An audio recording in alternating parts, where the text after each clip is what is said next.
మాత్రం ఉంది అని ఖచ్చితంగా చెప్పగలను. Right sir.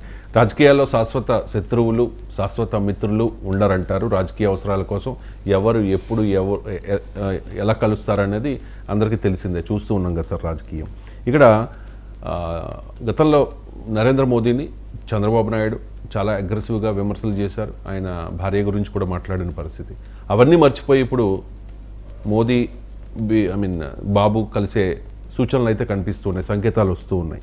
కానీ జగన్మోహన్ రెడ్డి గతంలో కాంగ్రెస్ పార్టీని కూడా విమర్శించారు. నా తండ్రిని చంపారు, నన్ను ఇరుకును పెట్టారు, నన్ను జైలుకు పంపించారు అని చెప్పేసి. సో అలాంటి జగన్మోహన్ రెడ్డిని దగ్గర చేసుకునేందుకు కాంగ్రెస్ పార్టీ ఎందుకు ప్రయత్నం చేయడం లేదు?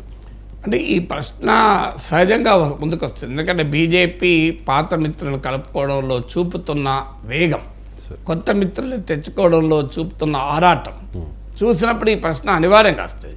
అయితే కాంగ్రెస్ కూడా నితీష్ కుమార్ కలుపుకున్నది నిజం కదా. కాంగ్రెస్ పార్టీ కలుపుకున్న తర్వాతనే బీజేపీ లాక్కున్నది కదా. సో బీజేపీ కలుపుకున్న తర్వాత కాంగ్రెస్ లాక్కున్నది కదా. సో అందువల్ల కాంగ్రెస్ ఎక్కడా ఏమీ చేయలేదని చెప్పలేము. కానీ బీజేపీ దీనికి కారణం ఏమై ఉంటుంది అన్నప్పుడు బీజేపీ అధికారంలో ఉన్నది. జగన్మోహన్ రెడ్డి రాజకీయంగా ఆయన ఆంధ్రప్రదేశ్ విభజన తర్వాత ఆయన రాజకీయంగా ఒక ప్రధాన పాత్ర అంటే ఒక ప్రతిపక్ష నేతగా మొదలైన తర్వాత అప్పటి నుంచి బీజేపీ అధికారంలో ఉంది.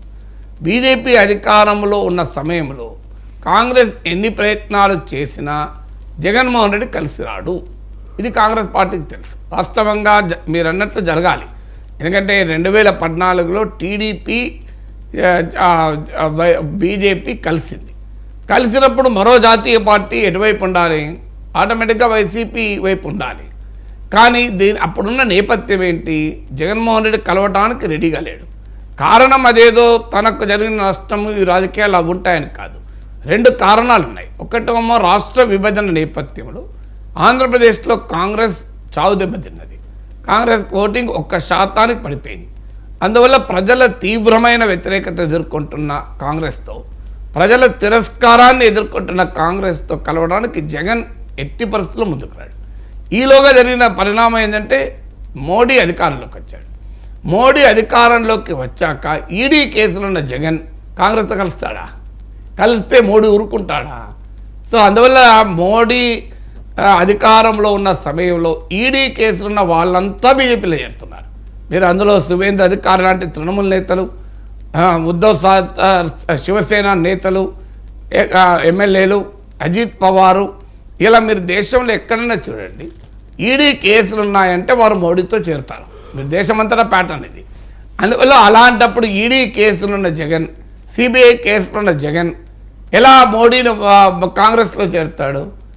బీజేపీలో చేరడానికి స్కోప్ లేదు. ఎందుకంటే అక్కడ ఆల్రెడీ టీడీపీ ఫిక్స్ అయి ఉంది. పైగా తన వెనకాలన్న సామాజిక వర్గాలు దూరం అవుతాయన్న అనుమానం ఉంది. అందువల్ల బీజేపీతో పరోక్ష స్నేహం చేయని తప్పని స్థితి జగన్మోహన్ రెడ్డికి వచ్చింది. అందువల్ల అలాంటి పరిస్థితుల్లో కాంగ్రెస్ ఇక పొలిటికల్ అవుట్ స్కోప్ లేదు. అంటే రాష్ట్రంలో కాంగ్రెస్ బలంగా లేదు, దేశంలో కాంగ్రెస్ అధికారంలో లేదు. నరేంద్ర మోడీ అధికారంలో ఉన్నాడు, జగన్మోహన్ రెడ్డి పైన కేసులు ఉన్నాయి. ఈ 4 అంశాలను మనకు కలిపితే అర్థమవుతుంది కాంగ్రెస్ ఎందుకు ప్రయత్నం చేయలేదని. కాంగ్రెస్ కనుక కేంద్రంలో అధికారంలో ఉన్న, తెలంగాణలోగా రాష్ట్రంలో బలంగా ఉన్న బహుశా జగన్మోహన్ రెడ్డి కలుపుకునే ప్రయత్నం జరిగి ఉండేది. సో అలా జరగడానికి స్కోప్ ఉండేది. ఇప్పుడు అవకాశం వచ్చిన వెంటనే షర్మిలను కాంగ్రెస్ దగ్గర తీసింది కదా, అదే రాజశేఖర రెడ్డి కుటుంబంలో ఉన్న బిడ్డని. సో అందువల్ల కాంగ్రెస్ ఆ పని చేయదని కాదు, ఆడ రాజకీయ పరిణామాలు చేయడానికి అవకాశం లేకుండా చేశాయి. Right sir. ఇక తమిళనాడుతో కంపేర్ చేస్తే ఆంధ్రప్రదేశ్కి ఒక పోలిక ఉంది సార్. 2 రాష్ట్రాలు